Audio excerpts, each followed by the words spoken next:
formato 3 de GPP. Primeiro dizer que está muito legal voltar para a IASH. A última vez que eu voltei foi para apresentar o meu projeto de mestrado, defender o projeto de mestrado, foi bem intenso. Então, traz uma leveza e uma nostalgia, uma saudade muito legal, uma invejinha, uma vontade de voltar no tempo, mas não dá. Então, sempre enrolar muito, porque GPP, acho que a minha influência para ir para a área de discussão política vem um pouco da minha família, vem de famílias sindicalistas e militantes políticos partidários, meus pais. Então, o debate político sempre aconteceu dentro de casa, sempre me emocionou de alguma maneira, sempre me envolveu. E assim eu levei isso para os espaços de convívio, na escola, participei de grêmio, organizava de tudo um pouco, desde gincana até greve contra a diretora, a gente tentou organizar. E quando chegou naquele momento do final do ensino médio, que você tem que escolher uma formação, eu pensava em ciências sociais, pensava em jornalismo, porque eu gostava de me comunicar, gostava de escrever, eram as coisas que vinham na minha cabeça.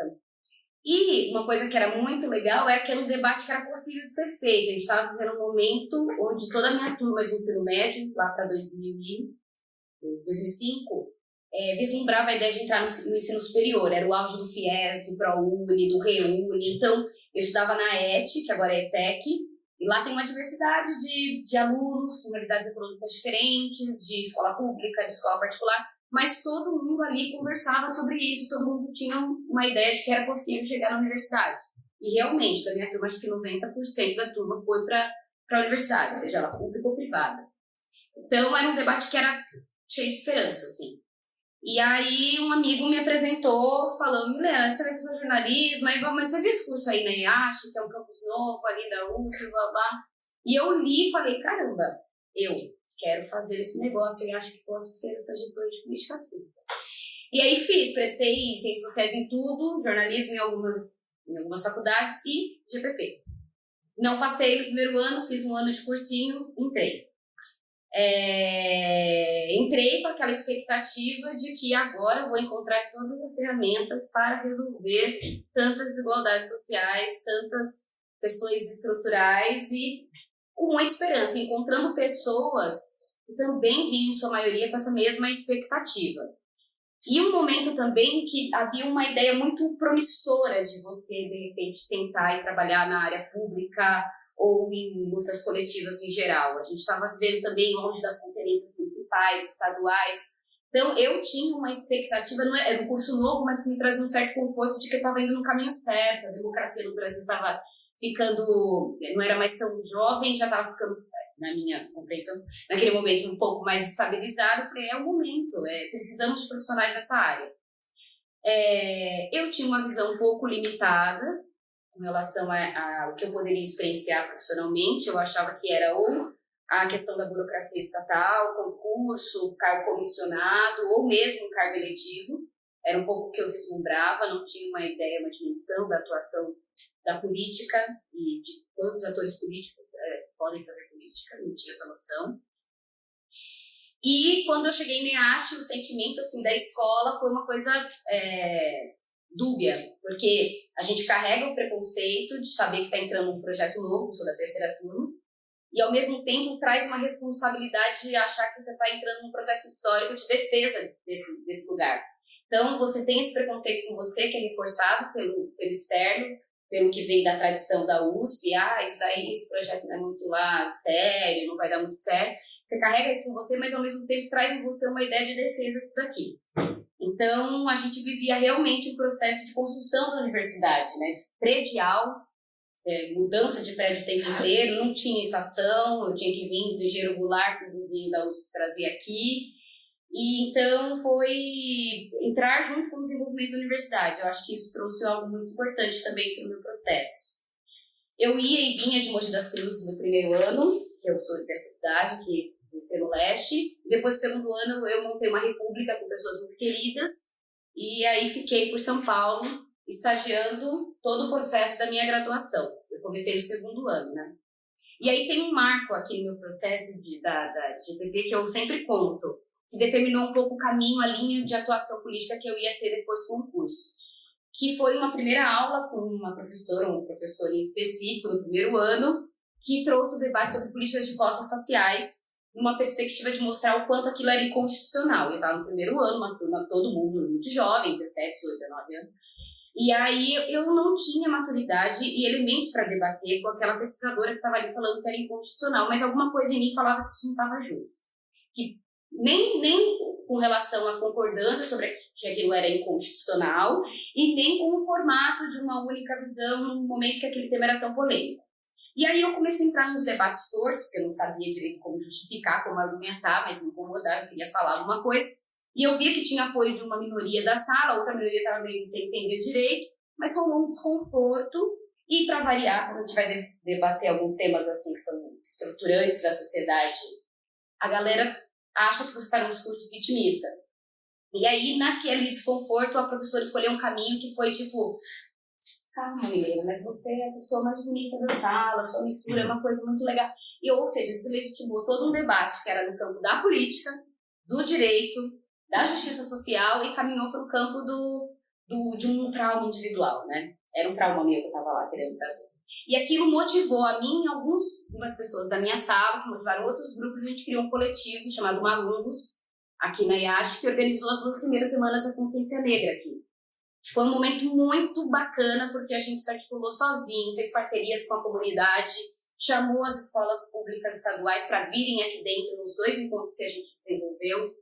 Eu tive um momento que fui estagiar na Coordenadoria de Assuntos da População Negra da Prefeitura, estabeleci uma parceria com eles, então eles imprimiram todos os nossos materiais e a gente virou um grupo de estudo que perseverou, acho que uns 3, 4 anos na faculdade. Então foi muito importante para mim para definir os caminhos que eu queria seguir. Tive a possibilidade de fazer uma viagem muito legal com resoluções de problemas 1 ou 2, acho que é 2, com o professor Alessandro. Eu já estava caminhando sobre esse tema de minorias e justiça social e equidade, e a gente foi visitar um quilombo, e que eu conto isso porque foi uma experiência que eu só vivi aqui através de a gente ficou 3 dias no quilombo de Vaporungu, foi um grupo de alunos para pesquisar território e identidade. E isso já foi também, né, nessa corda aí que eu fui definindo a minha linha, já entrou como processo. No primeiro ano eu participei do diretório, centro acadêmico meio perdida, cheguei, me chamaram para uma reunião, falei assim: pronto, você compõe o DCE. Eu falei: putz, entrei, não sabia o que estava fazendo. Depois fui chapa do centro acadêmico, entrei, fui numa gestão. Depois vivi uma experiência muito legal de disputa eleitoral, com uma chapa chamada Vira Mundo Parandá, e tinha Revolução dos Bichos, e foi um momento muito bacana para a REACH, porque a gente promoveu muitos debates. Acho que nunca no centro acadêmico, na minha época, né, que eu tinha vivido, foi tão atuante e disputou tanto. Minha primeira experiência de estágio foi numa consultoria de responsabilidade social, via Gutenberg, trabalhava num projeto chamado Cida Educação. Fiquei lá 6 meses e eu sofria muito assédio do chefe lá, era totalitário pra caramba, e eu era muito jovem, e eu fiquei com muito medo daquele ambiente. Fiquei 6 meses e pedi para sair. Depois, o segundo estágio foi a Coordenadoria de Assuntos da População Negra, que foi muito interessante, porque era a gestão Kassab, e eu já era militante de esquerda, e era o auge da eleição. Estamos aqui, vamos falar tudo, né? Auge da eleição da Dilma, e eu fazia campanha com o pessoal aqui na faculdade da Dilma, e daí eu tinha que chegar na prefeitura, tirar todos os adesivos para entrar, porque era gestão Kassab, daí tinha todo um desconforto, mas foi um lugar onde eu me aproximei do que poderia ser feito de política afirmativa dentro da municipalidade. Depois eu fui para o NUPS, Núcleo de Pesquisa em Políticas Públicas da USP, fui trabalhar lá na gestão, eu fazia gestão financeira do NUPS. Então, eu trabalhava com uma pessoa que era contratada lá, trabalhando as finanças, a lei 8.666 foi o que eu mais vi naquele processo todo. E depois saí, fui trabalhar numa pesquisa com a professora Marta Assunção, que é pesquisadora lá no MUPS, sobre formação profissional no Brasil. Tive a experiência de viver com ela uma ida até Pernambuco para fazer um grupo focal. Então, foi assim, uma trajetória bem eclética assim, que eu vivi. Que mais? Fui na Cidade Constitucional, aquele trabalho do Nerlin, que é muito bacana, feito aqui na universidade, que eu achei incrível, vi isso, participei de todos os ENEAPs, todas as festas dos ENEAPs, que foi muito legal, saudades. E uma coisa muito bacana, eu fiz um intercâmbio pela USP, que recomendo viver essa experiência, pelo grupo AUGN, Associação de Universidades do Grupo Montevidéu. Foi uma experiência que fui para a Argentina, fiquei 6 meses, pude escolher as disciplinas, então fiz Sociologia lá e 2 matérias da Psicologia, uma da Psicologia Política e outra Psicologia Comunitária. Tem um processo de seleção, tem vários programas de intercâmbio, né? E esse daqui é muito bacana, me aproximou da ideia de América Latina, de várias coisas que eu nem tinha noção. Só a vivência cultural já vale, mas foi muita estrutura financiada e foi top 5 da minha experiência aqui, né, acho. Já estou quanto tempo? Falar sobre o final do curso. Voltei do intercâmbio já no finalzinho, e aí naquela coisa de escrever o TCC. Então já sabia mais ou menos o que eu queria conversar no meu TCC, escolhi misturar, né? Juntar 2 questões estruturantes do Brasil, que é a questão do debate racial e as questões de gênero. E aí fui pesquisar a inserção das mulheres negras no mundo político eleitoral através das candidatas e deputadas estaduais. Eu analisei os mandatos de deputadas negras no Legislativo. Queria ver se a representação quantitativa reverberava numa representação de política substantiva, né? Se tinha mais política de gênero, mais política de igualdade racial, a partir da presença dessas mulheres lá. Fui orientada pelo professor Alessandro Soares e foi muito legal. Assim, eu estava achando que ia ser aquele terror, mas quando eu me debrucei para escrever aquele tema que eu tinha muita afinidade, que tinha uma emoção junto, eu amei escrever o TCC, amei. E aí fiz uma cagada, porque amei muito escrever o TCC e quis emendar logo no mestrado, que não recomendo. Achei que foi um pouco pesado, mas fiz, mas para outras pessoas talvez não. Para mim foi. Eu entrei aqui no ProMusp em seguida, já com esse projeto, orientada pelo Denis de Oliveira, que é um professor de jornalismo, que compõe o grupo aqui do Programa de Mudança Social e Participação Política, pesquisando o mesmo tema, mas focando em uma análise entre a Assembleia Legislativa da Bahia e São Paulo. E, bom, a última vez que eu estive na EASH, inclusive, foi para apresentar esse mestrado. E uma dificuldade que aconteceu, não tinha bolsa, né? E tive que trabalhar, e meu primeiro trabalho, depois do estágio, né, fora da universidade, eu prestei um processo de seleção e fui ser agente local de inovação para o Sebrae. Olha que loucura, na minha perspectiva, assim, porque não tinha nada a ver muito com a minha área de interesse, mas pagava-se muito bem. E eu era pesquisadora do CNPq para pesquisar inovação em pequenas microempresas. Não tinha nenhuma afinidade de algo com aquele universo. Mas o programa, ele perseverou, ainda existe. Eu fui, acho que talvez uma primeira ou a segunda turma também desse programa. E fiquei todo o período do mestrado trabalhando. E aí uma coisa que a gente tem que reconhecer, a universidade não gosta de quem trabalha e o trabalho não gosta de quem estuda. Então, não deu certo para nenhum dos lados e eu sofri um bocado para tentar conciliar isso. Acho que poderia ter feito um mestrado muito mais tranquilo, muito mais proveitoso, em outras condições. Não sei se teria essa possibilidade, porque não poderia não estar trabalhando, ou ganhando uma bolsa, não sei. Mas era aquela conjuntura. E é mais ou menos isso, acho que minha trajetória enquanto aluna da IASH. Meu nome é Dominga, sou da FEVAC 2011. Bom, eu sempre gostei muito da área de direito, acho que é por conta de casa, meu pai é da área de direito, então desde criança eu tinha muito contato com a área de direito, então eu sempre pensei, não, vou fazer direito. E aí na festa de aniversário de uma amiga muito próxima, eu conheci uma ex-aluna, das primeiras turmas, a Luísa Yorioka, e aí perguntando, o que você vai fazer na faculdade? Não, vou fazer direito, porque vou passar na São Franca, vou comprar uma agasalho da São Franca, ensinar uma agasalho da São Franca pra cima e pra baixo. Aí eu falei, mas o que você faz? Eu faço questão de políticas públicas. Eu fiquei olhando pra cara dela. Não tá, né? Ela, não, tem um curso legal. E ela começou a falar do curso e aí eu fui começando a me apaixonar pelo curso. Ela falou, não, a gente também tem direito, mas tem a parte de gestão, tem a parte de educação. E aí ela me conquistou. Aí eu cheguei em casa já louca, não, mas eu preciso saber o que é isso, eu preciso ler. E aí eu já entrei na página, já fui procurar mais sobre o curso. Na época ainda não tinha tanta informação como tem agora, obviamente. 2011 ainda era um pouco nebuloso, mas aí eu gostei do curso. Falei, não, vou tentar. Vou pra lá, vamos fazer. Então fiz o cursinho. Aí eu prestei, passei. Falei, bom, agora o meu casamento vai ser reais. Comprou? Comprei, tenho o meu casamento até hoje. E aí, quando eu entrei, ainda estava um pouco meio confuso. Foi um ano que teve uma mudança na grade, entrou sociologia na grade, que não tinha nos primeiros anos. Eu peguei o primeiro ano de sociologia na grade.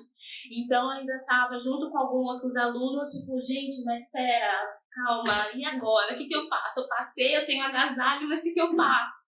Então, foi assim, todo um campus novo, todo, assim, uma quebra de paradigmas muito novo para mim. Assim, o que eu gostei aqui da EASH, que às vezes até falo pro pessoal, eu preferi vir pra cá do que pro Butantan, porque o Butantan é cada um no seu quadrado, é muito disperso. Tem gente que gosta dessa sistemática, mas eu já gosto mais juntinho. Então, ter todos os cursos num prédio só, a questão do ciclo básico, algumas pessoas criticam o ciclo básico, tem os seus pontos, os pontos que devem ser melhorados, mas eu gostei porque você convive com pessoas de outros cursos, com outras cabeças. Então, às vezes tinha lá a disciplina de sociedade, multiculturalismo e direito. O pessoal de TI já não achava que era tão necessário.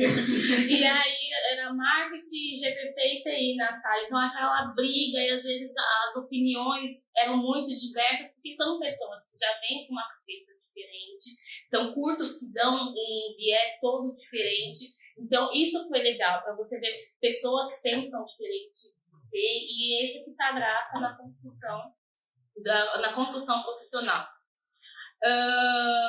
Em relação ao mercado de trabalho, no início era bem assim, nebuloso, porque assim, não tinha, na época que eu entrei, estava terminando o Orkut, começando o Facebook. Meu Deus do céu.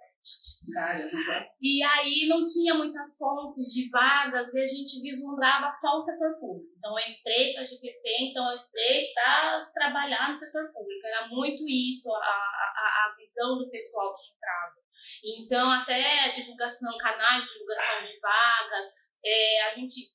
nas vagas que saíram na época não saíam para a GPP, os estágios não saíam para a GPP como saem hoje. Tipo, pode ser administração pública, gestão de políticas públicas e ciências sociais. Às vezes algumas vagas já vêm assim. Na época não. A gente tentava se encaixar ali em alguns requisitos da vaga que também a gente tinha na nossa grade.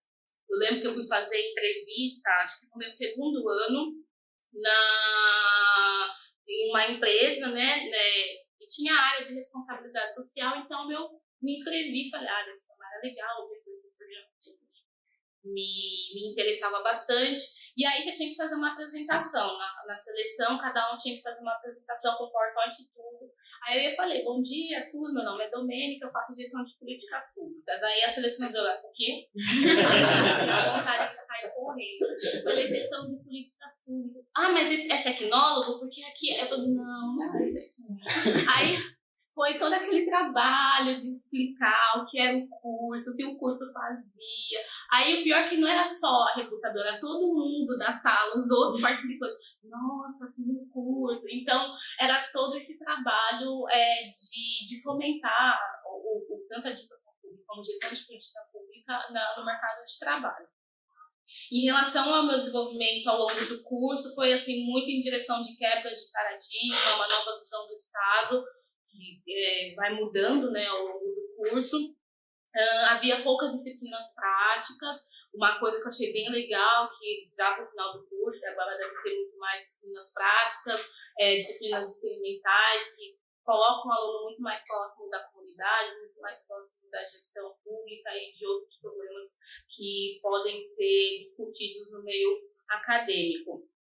Eu pude fazer, eu viajei na cidade continental, mas o meu foi para o Uruguai, eu fui uma das agraciadas que fui para o Uruguai. Foi uma experiência rica, foi muito legal. Quando eu contava para os meus amigos, gente, eu vou para o Uruguai pela faculdade, aí eu conheci uma Chica, gente, eu tive e aí todo mundo, nossa, aí foi realmente assim, profissional e pessoalmente foi muito enriquecedor. Eu cheguei a fazer um intercâmbio para a África do Sul, mas não foi pela faculdade. faculdade, foi questão de inglês, para realmente amadurecer a questão do inglês. Tive a oportunidade de ficar 3 meses na África do Sul. E foi muito legal, porque eu já estava no 3º ano, então por mais que você não queira, você já acaba analisando a sociedade em relação a políticas públicas. Então, tudo comparava, a questão de transportes, como que é, acesso ao ensino superior, como que é, eu vivia perguntando, mas como que é isso, mas como que é aquilo? Então, por mais que não foi o foco, a questão acadêmica, foi mais para desenvolver o inglês, mas eu também consegui juntar algumas informações, assim, em comparação, políticas públicas do Brasil e África do Sul, bem interessante. Eu fiz ao longo da minha graduação 3 estágios. No 2º ano da faculdade, eu fiz na Secretaria de Direitos Humanos e Cidadania, na Coordenadoria de Atenção às Drogas. Eu não tinha contato com os dependentes, mas eu ficava na parte de construção das políticas para essa população. Depois eu fiz estágio na Secretaria da Cultura, na parte de contratos, na parte de prestação de contas das UCIPs e das OS. E depois aí veio aquela crise do 3º ano. Gente, eu estou no setor público, mas não vai ser efetivada. Para ser efetivada. E aí aquela confusão que eu gostava do que eu fazia, mas aí eu precisava de algum lugar que eu tivesse a possibilidade de ser efetivada, porque eu já estava no final do 3º ano. E aí eu consegui, numa consultoria na Accenture, né, era consultoria para o setor público. Eu fiz lá 1 ano de estágio, depois fiz 1 ano como analista, aí fui para o 3º setor.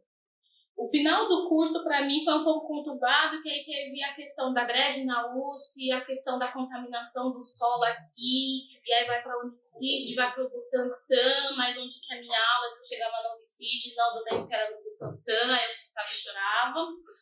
Então, isso prejudicou o acompanhamento de algumas disciplinas, mas as principais eu consegui seguir. A gente vai pular daqui, pular de baixo, consegue seguir.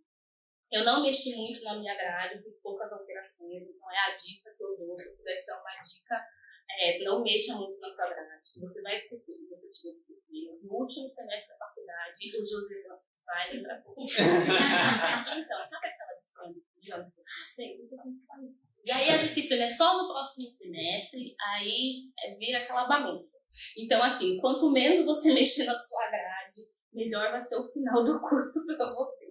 Então, essa, pelo menos, é uma dica que eu dou. Bastante gente do meu ano assim, teve que fazer 1 semestre, 2 semestres a mais, porque se confundiu com a grade. Eu posterguei 1 semestre a minha formação, porque começou o 4º ano, eu não sabia o que fazer de TCC. Eu sabia que eu queria o 3º setor, porque é um assunto que sempre me interessou e que poucas informações eu tive durante a graduação. Então, eu sabia que eu queria o 3º setor, mas eu não sabia com que professor eu já tinha pesquisado alguns, eu não sabia qual o tema, até que entrou a professora Patrícia Mendonça, que ela dá a disciplina de gestão social, é uma optativa, e também acho que dá projetos, a área de projetos também. Isso, produção de projetos. E aí a gente começou um diálogo, eu falei que eu queria 3º setor, e aí eu falei, então a gente pode estudar certificações, vamos estudar o SEBAS, de utilidade pública. Eu pensei, legal, a parte legislativa dá uma boa base até profissionalmente. Aí eu comecei as leituras, aí dali uns 20 dias saiu a nova lei de parcerias que acabava com essas certificações. Ou seja, eu voltei meu TCC ao 0, pelo menos era um pouco giro. E aí ela falou, vamos estudar essa nova lei? Aí eu falei, professora, mas a lei saiu agora, tá 15 dias, eu não foi nem regulamentada. Ela, não, vamos estudar a lei, vamos estudar a lei. Então, o meu TCC foi estudar a nova lei de parcerias entre o Estado e o 3º setor e como os impactos, tanto para a administração pública como para o 3º setor, na parte de prestação de contas, na parte de gestão, como que ia ficar. Então, era um tema super novo.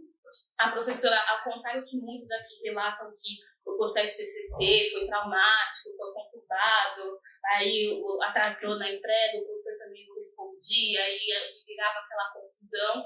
O meu processo foi muito positivo, muito construtivo, porque além da professora também gostar do tema, ela me deu toda a base, todo o acompanhamento ao longo da construção do TCC. Então, isso fez com que meu TCC saísse de uma forma muito mais consistente. E dessa construção do TCC, como era um tema muito pioneiro, tanto a nível de estudos como aqui também na IASH, se desdobrou num artigo científico que eu publiquei junto com a professora Patrícia, como coautora, e a gente publicou na FGV, no caderno Isso, caderno, Gestão Pública e Cidadania. Foi muito legal, fiquei muito feliz, porque além de ter sido um TCC bem legal, bem assim, acolhido até pela banca, eu consegui transformar num artigo científico e publicar. E depois eu apresentei esse artigo em Brasília, em 2015, no Encontro Nacional de Ensino e Pesquisa do Campo de Públicas. Então, do meu TCC eu consegui crescer, né? Eu consegui ir além de um trabalho de conclusão de cursos. Em relação ao mercado de trabalho, desde o meu segundo ano, eu falei, bom, se eu posso ir para os três setores, então eu quero passar pelos três setores. Depois que eu passar pelos três setores, eu decidi qual eu fui.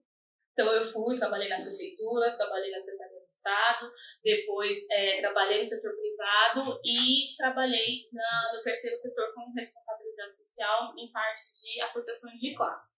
Então, isso foi muito legal porque eu pude ver as dinâmicas de cada setor e falar, não, o meu perfil cabe com esse setor, o meu perfil cabe com esse setor, porque vai de perfil para perfil. Então, eu quis conhecer essas áreas para saber qual realmente seguir. O meu olhar sobre o GPP foi mudando. Eu creio que o trabalho tanto do professor Coelho como de outros professores e outros profissionais da área do campo de públicas ajudou a discussão sobre a atuação de GPP e administração pública, porque até então eram como posso dizer, áreas de atuação muito importantes, mas o mercado ainda não tinha reconhecido a importância. Então, tanto o professor Coelho como outros profissionais fizeram um trabalho muito legal de consolidar o campo de públicas aqui no Brasil. E também o professor Alessandro, não sei se foi ele que fez todas aquelas tratativas para internacionalizar o curso com a Universidade de Vigo. Então, assim, eu vi GPP, pelo menos o ano que eu entrei, essa sensação que eu tenho, que era uma flor bonita e quando eu saí já estava um jardim. Já era uma flor bonita e quando eu saí estava um jardim.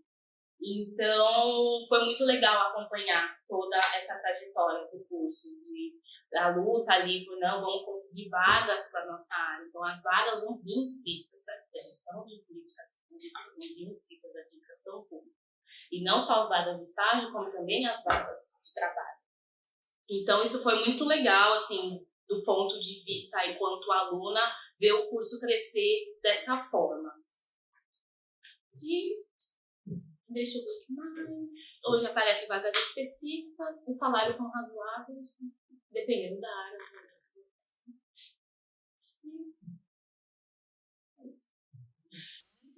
comecei a trabalhar na Confederação Nacional dos Metalúrgicos da CUT. No final, do meio pro final, isso. E isso foi muito legal, só para avisar, só para antecipar isso, que eu precisava de um dia na semana para terminar uma única disciplina que eu já tinha postergado. E o meu espaço de trabalho foi muito generoso e eles me deixaram toda terça-feira livre para poder cumprir essa disciplina. Eu consegui concluir o mestrado logo no primeiro ano que eu estava entrando na Confederação.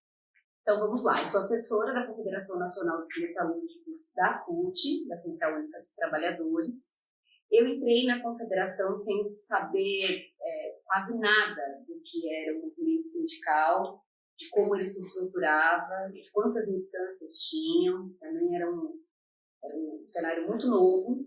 Eu cheguei através de uma amiga que trabalhava na Unisol, que é a União de Cooperativas, lá em São Bernardo do Campo, e ela fazia um trabalho com a Confederação, a Unisol fazia um trabalho com a Confederação, e ela descobriu que tinha uma vaga de assessoria aberta, e era exatamente para trabalhar com uma política dentro da Confederação que tinha tudo a ver com o meu campo de estudo, que era política para mulheres e para negros e negras, para a promoção de igualdade racial.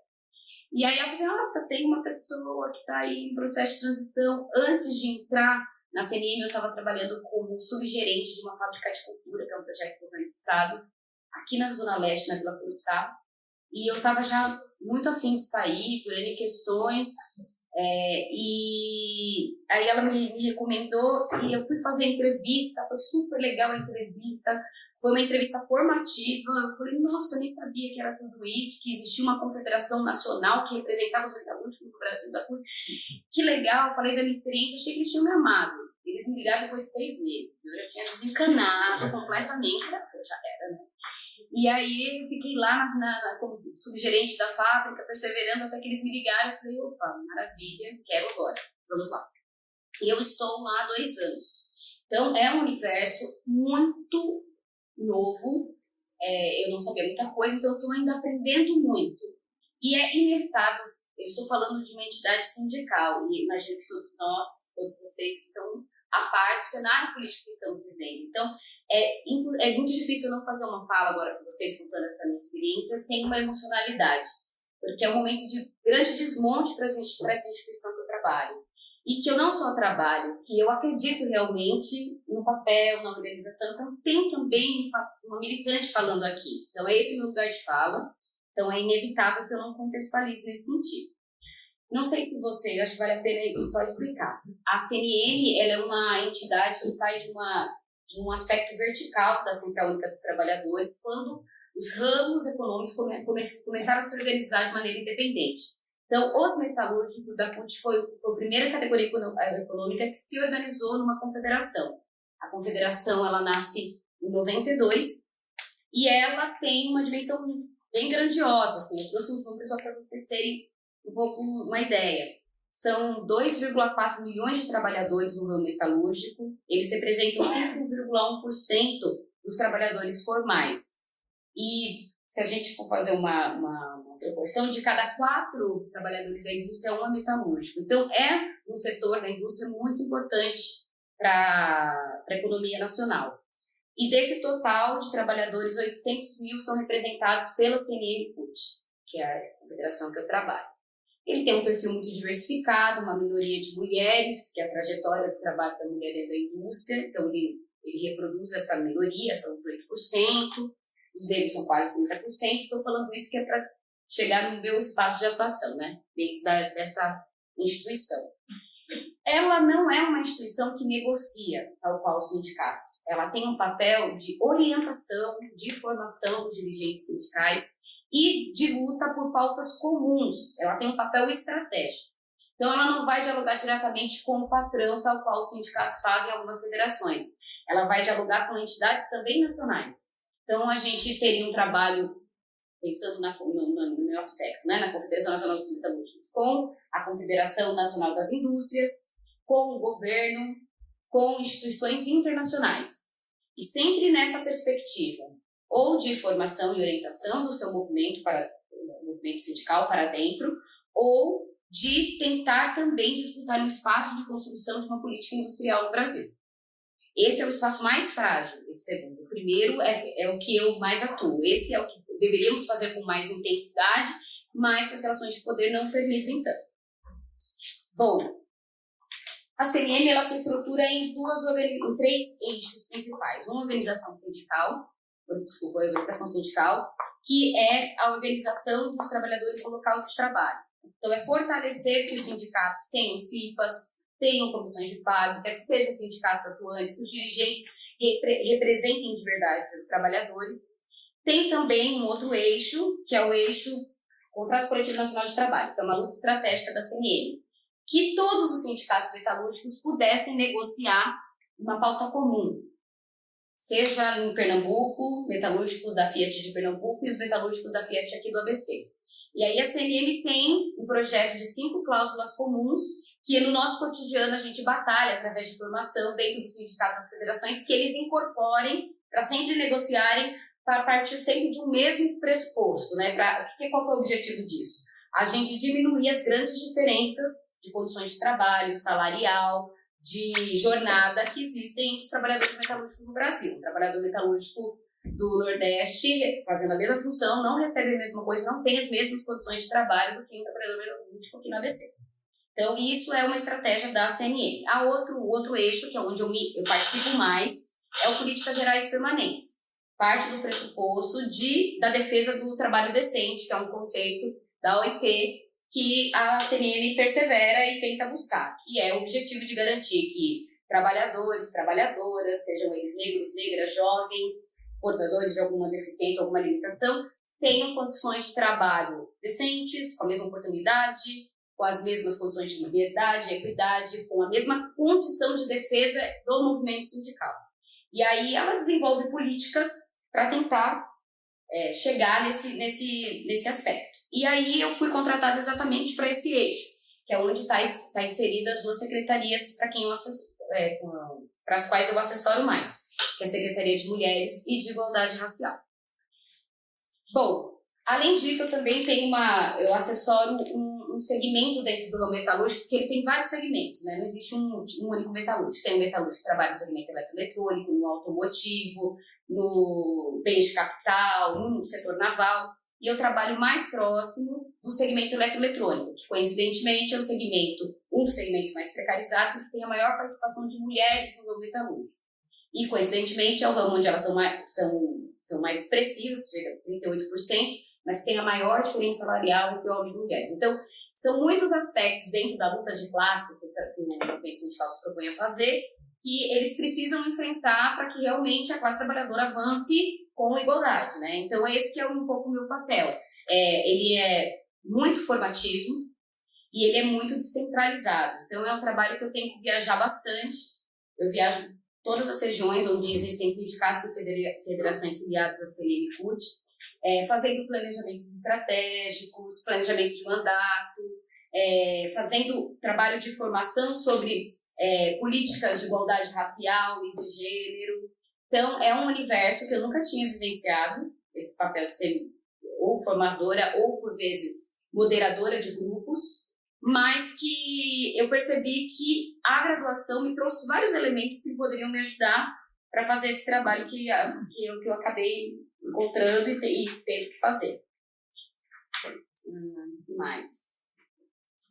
Com relação agora à conjuntura, a gente está vivendo um processo muito difícil de atuação do movimento sindical.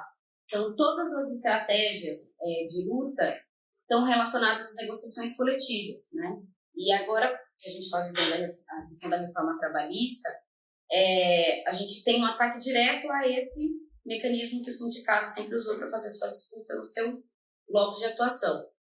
Antes a gente se baseava, né, sempre na CLT, na Constituição, sempre se baseava a partir disso, nunca se sobrepunha ao que já existia na CLT, a não ser que fosse para melhor. E agora, com a reforma trabalhista e essa questão do negociado pelo legislado, você inverte a lógica, né? Então, isso fragilizou muito o movimento sindical. Além disso, também uma outra coisa que fragiliza é a questão do imposto sindical.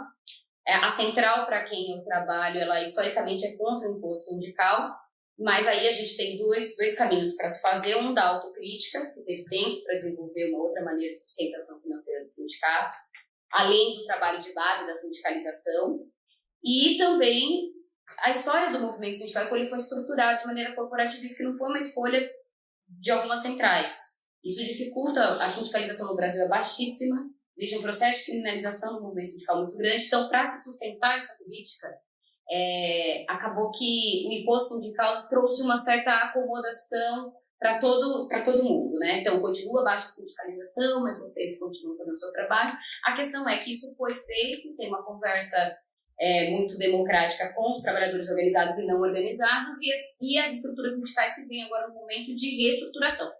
Então, é um momento de reestruturação desde infraestrutura, predial, toda essa estratégia política de ter instâncias federativas e nacionais estão sendo questionadas, e também de recursos humanos.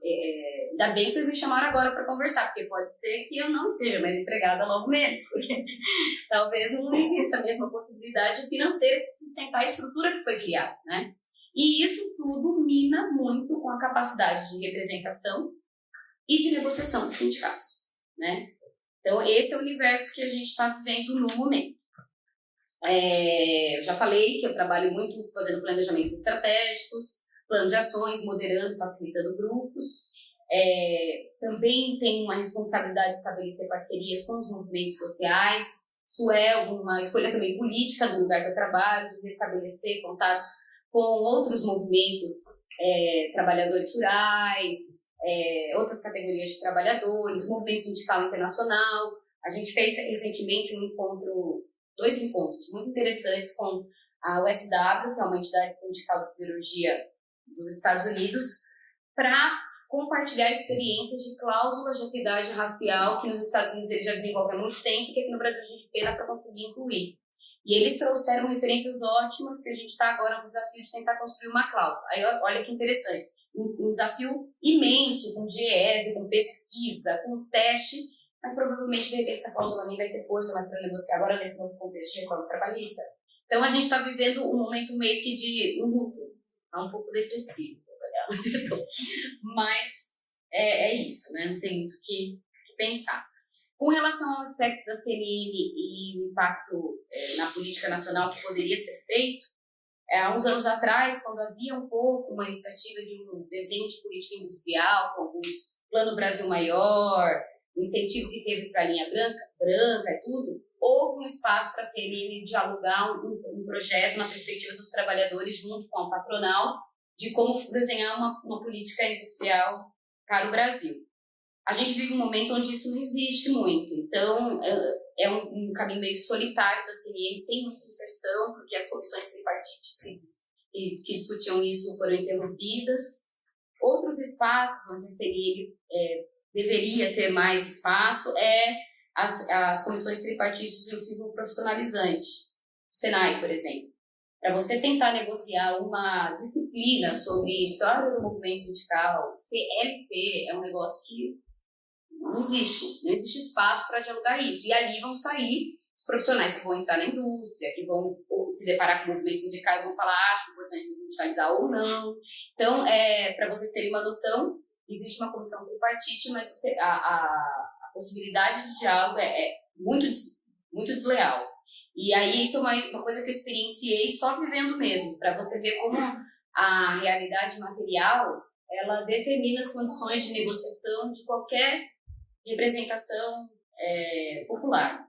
E a gente está falando de dirigentes sindicais que são trabalhadores de base, que recebem em média R$2.000. E eles vão sentar com uma patronal que tem equipe técnica, jurídica. Então é um bagulho muito desleal, né? E agora a gente está vendo um pouco que foi conseguido de estrutura, por exemplo, contratar uma assessora técnica para dialogar exatamente com o queer. Então, é um processo que, para o movimento sindical, não está muito, muito legal. Algumas competências que eu acho que eu desenvolvi nesse trabalho, é um trabalho que te exige uma análise de conjuntura todos os dias. Isso é algo que eu estou sendo sempre provocada a ter que fazer. Uma sensibilidade com a diversidade, porque eu vou trabalhar com públicos muito diferentes, em regiões muito diferentes, com condições e apuros sobre a política do movimento sindical muito diferentes.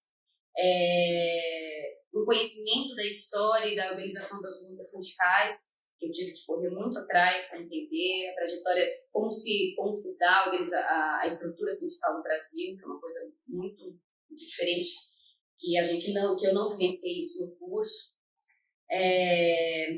E com relação a essa minha avaliação, né, do que eu acho que para minha atuação profissional agora talvez tenha faltado no curso de GPP, eu acho que as optativas cumprem um papel importante, mas é restritivo. Eu acho que a gente precisava, de repente, ter algumas disciplinas que trouxessem um pouco mais de um olhar específico sobre os diversos agentes políticos, para além da política formal estatal.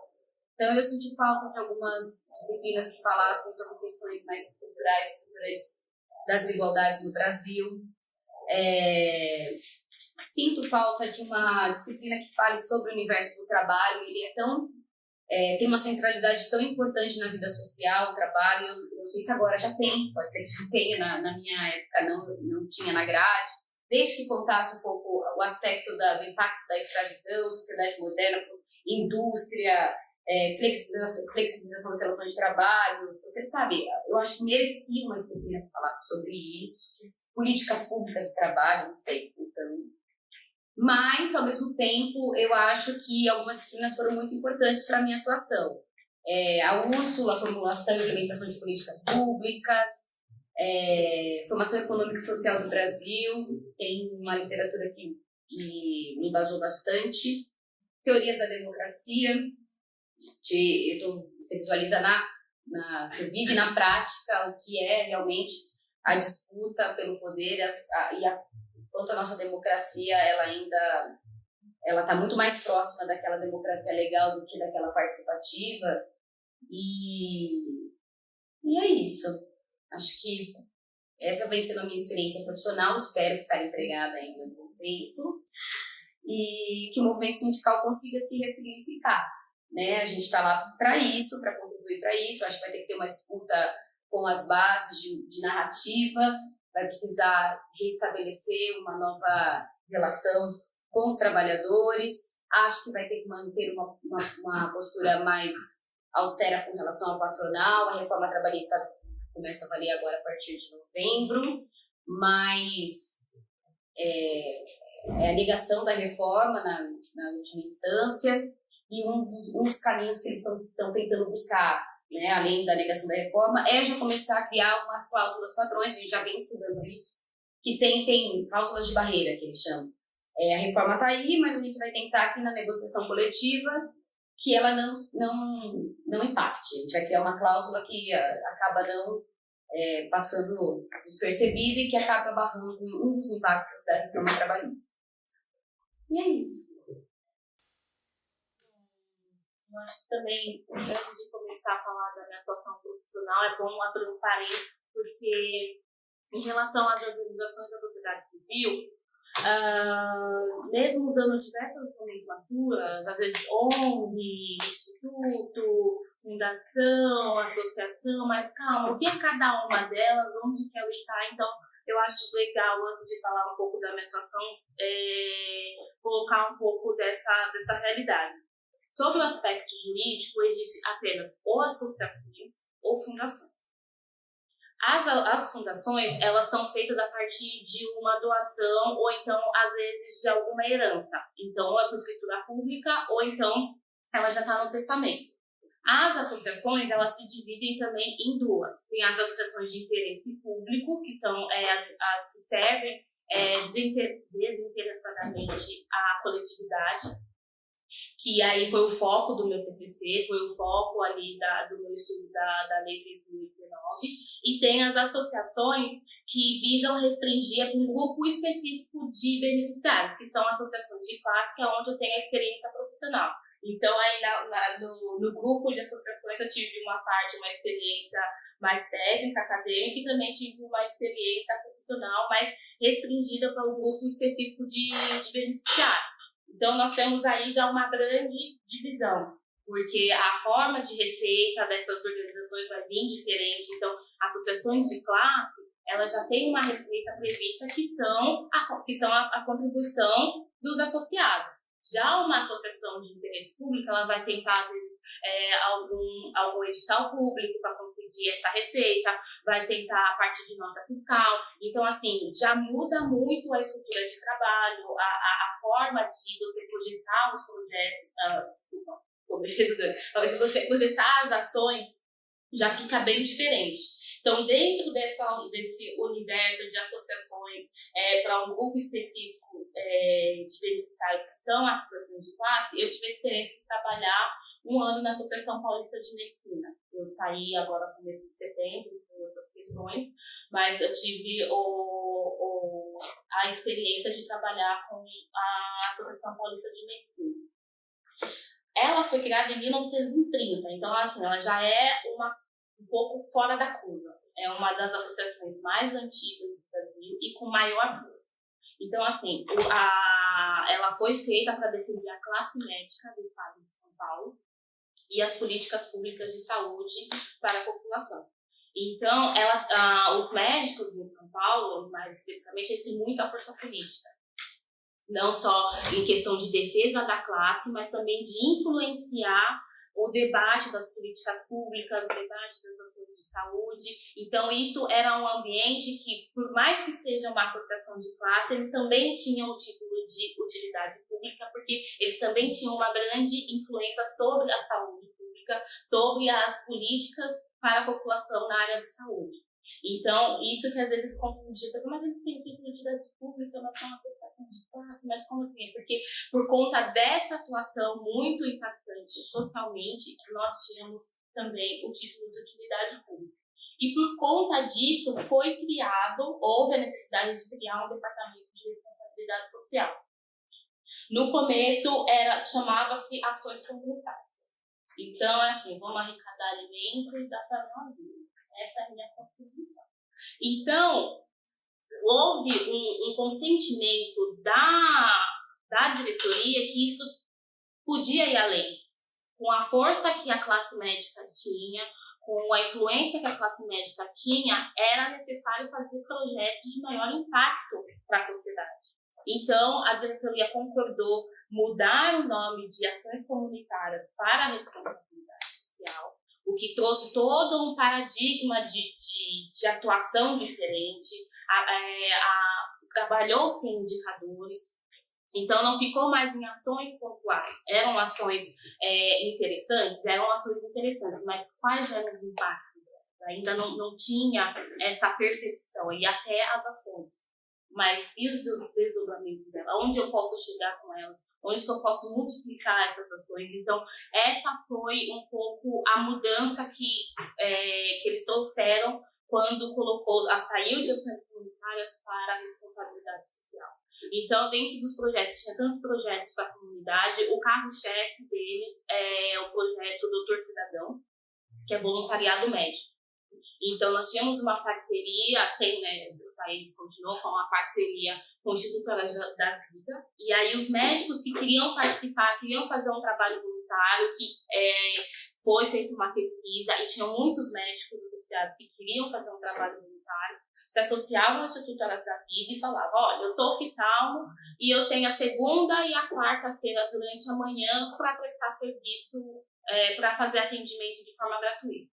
Então, o Instituto Elas da Vida, que tinha parceria com uma rede de organizações, fazia o filtro das pessoas que precisavam de atendimento da parte hospital e indicava para esse profissional. Então, das ações que eles faziam na comunidade, de intervenções, esse projeto era o carro-chefe. Tinham outros da nossa guarda-chuva de projetos, eram em torno de 9 projetos, mas esse era o carro-chefe. Então, eram ações desde congressos até encontros de profissionais na área da saúde, de que formas que eles podiam impactar as políticas públicas de saúde, até as questões de ações para a comunidade. Então, a atuação, assim, bem ampla. Eles tinham uma base de torno de 33 mil associados. Então, é uma associação bem grande, bem estruturada, o que possibilitava nós construirmos projetos bem consolidados. Então, desde o começo, desde a formulação ali, pegar indicadores, levar para a diretoria, que é todo quem, não sei se a gente tem aqui a experiência de trabalhar com diretoria. Tem toda a diretoria, cada departamento tem um diretor, então assim, não basta você convencer o seu diretor, o diretor ainda tem que chegar na reunião de diretoria e convencer toda a diretoria a concordar com aquele projeto. Então não era só chegar, apresentar um projeto, esse projeto é legal porque vai beneficiar a comunidade e tal. Não, mas como que ele vai beneficiar? Quais são os impactos? Então assim, você vai direcionar uma verba para esse projeto, mas essa verba vai ser usada como? Qual que vai ser o impacto, no que vai ajudar essa comunidade, mas vai ajudar no curto prazo, e o médio prazo, e o longo prazo. Então, esse projeto é reaplicável para outros lugares ou é só para essa comunidade em específico? Então, tinha todo, o fato não foi só mudar o nome do departamento, mas também toda uma atuação, uma forma de atuação. E eu cheguei bem nessa mudança. Eles tinham acabado, estava ainda o departamento estruturando nesse novo paradigma, então foi muito legal acompanhar toda essa mudança.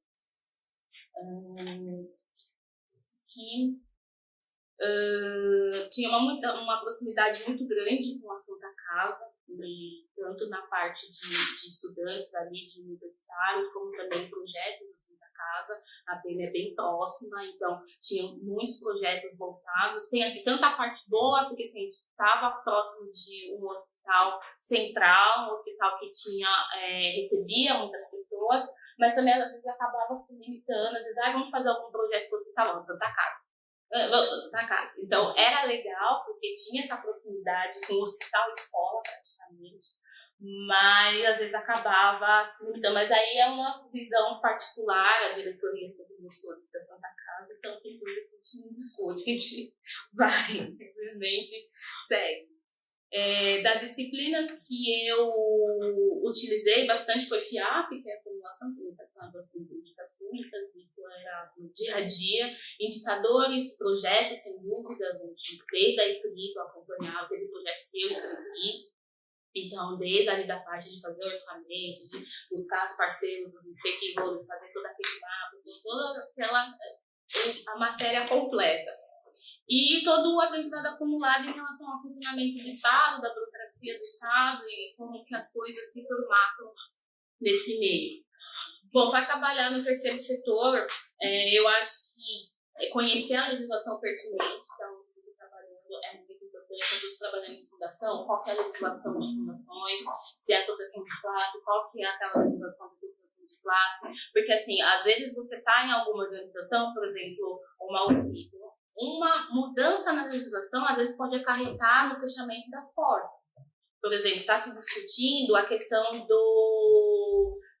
que tem algumas organizações que a principal fonte de renda é pela nota fiscal. Está se discutindo isso, que talvez não vai poder tirar, elas não vão conseguir mais esse desconto pela nota fiscal. Então, tem organizações que se a fonte principal dela é através de nota fiscal, e se tem uma organização que pode por algum motivo barrar isso, então ela já tem que pensar como que eu vou conseguir minha receita agora. Então, trabalhar no terceiro setor é também ter aquela flexibilidade, ser dinâmico, ter aquele jogo de cintura, porque dependendo de onde você estiver, às vezes uma coisa sensível à legislação pode mudar e aí todo um trabalho, às vezes, por infelicidade, acabar se encerrando. Facilidade em trabalhar com redes e parcerias, ter proximidade com a gestão de projetos, trabalhar bem com indicadores, principalmente se você for para associações de interesse público, às vezes para você conseguir um financiador, você vai ter que convencer ele de que aquele seu projeto de fato vai impactar aquela comunidade com a qual você tem o objetivo. Então, quem é seu público-alvo, quais os indicadores que você vai utilizar. Então, às vezes você conseguir um financiamento, você vai ter que saber trabalhar muito bem com indicadores para aquela pessoa, aquela empresa que vai financiar, acreditar no seu trabalho, acreditar que aquele trabalho vai ter um retorno. Então, é bem interessante a questão de indicadores. E aí, compilação de dados, elaboração de relatórios, eu acho que perpassa aí quase todas as profissões. Uma avaliação do curso, uma parte muito positiva, é que eu vejo muitos mais negros do que no meu ano. É uma mudança assim, muito perceptível, não só no curso de IPP, mas na IASH. Andando pela IASH, eu vejo muito mais negros do que em 2011. Então, eu considero isso um avanço, um ponto muito positivo a ser colocado. E aqui as críticas construtivas, eu achei que no segundo ano, o acúmulo de disciplinas, eu acho que poderia diminuir, e os anos vai ser um debate que leva muito tempo, mas eu achei muito pesado o segundo ano, e as disciplinas que eu abri mão, que eu mexi na minha grade, foi justo no segundo ano. Eu acho que são disciplinas ótimas, só que muito pesadas para estarem juntas, às vezes no mesmo semestre. Então, acho que poderia ir diluída mais no quarto ano, que tem poucas disciplinas, acho que dava para dar aí uma diluída. Mais disciplinas na área do terceiro setor, não é só porque eu fui para a área, eu gosto do terceiro setor, mas até no meu projeto de pesquisa, por exemplo, o último censo, que era 2011-2012, era em torno de 290 mil organizações da sociedade civil legalmente constituídas. Então, assim, elas têm uma capilaridade enorme e têm uma presença muito forte. Então, por que não se discutir isso na universidade? Tem algumas matérias, como gestão social, mas aí dá um outro enfoque, não dá, assim, então, tipo, o que é o terceiro setor no Brasil?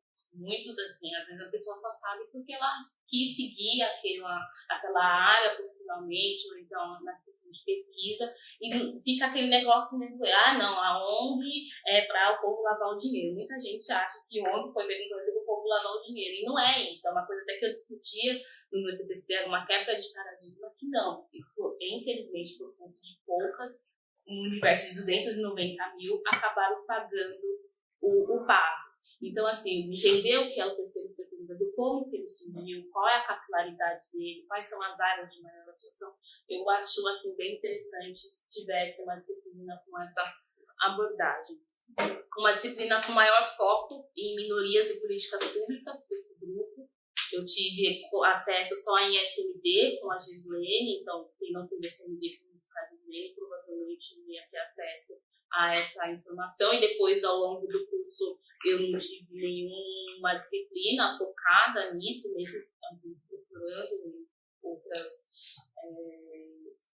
faculdades, outros cursos, né, ao longo da graduação. E a questão do inglês.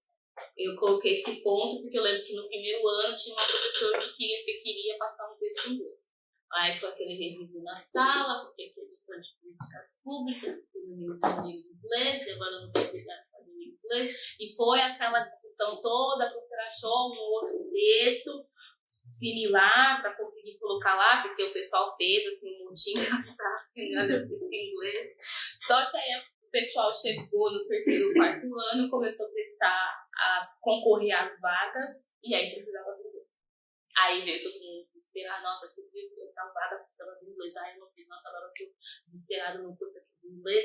Então, assim, até uma dica e uma questão de abordar mais o assunto, do quanto é necessário o inglês no curso. Tudo bem que nós conseguimos bastante literatura em português, às vezes em espanhol, o Alessandro gosta do galego. Mas assim, eu acho que profissionalmente é muito interessante que se tenha inglês assim, do intermediário para o avançado. Foi, às vezes, algumas vagas que eu concorri foi o divisor de águas. Então é uma dica que eu dou para o pessoal começar, quem não tem, né, o inglês, começar aí desde o primeiro e segundo ano, porque por mais que durante a graduação não seja tanto um empecilho, quando chegar no mercado vai ser inserido. Então, são essas. Obrigada.